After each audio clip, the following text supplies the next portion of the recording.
Welcome to a short tutorial about how best to do self-recordings on laptops. Most people have their laptop on their desk or table and will tilt the screen to get a better visual angle of themselves. However, this is never ideal because looking straight into camera is what is best, not down into it.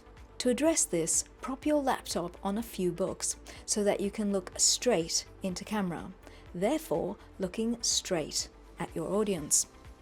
Direct virtual eye contact is important, especially when you're doing social media videos.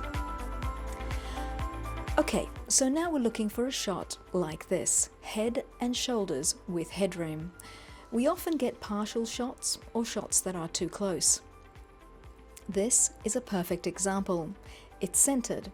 However, it is fine if it is a little off center too.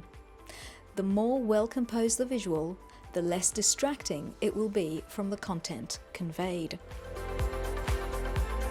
Now let's explore lighting. The most important lighting rule is that your main light source is not behind you. It needs to be in front of you, be it above you or a bit below that. Soft light is best.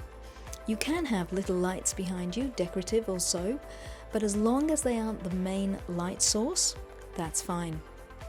Now let's talk about audio. You're probably using the microphone on your laptop, and the heightened position of your laptop is helpful because it positions the laptop's microphone closer to you, which will help the quality of the sound in a setup like this. Ensure that windows and doors are closed and fans and noisy heaters are turned off to minimize external sounds whilst recording. The less background noise, the more engaged your audience will be with your content.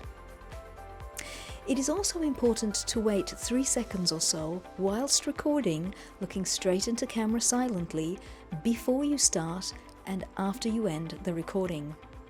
Don't forget to smile and have fun.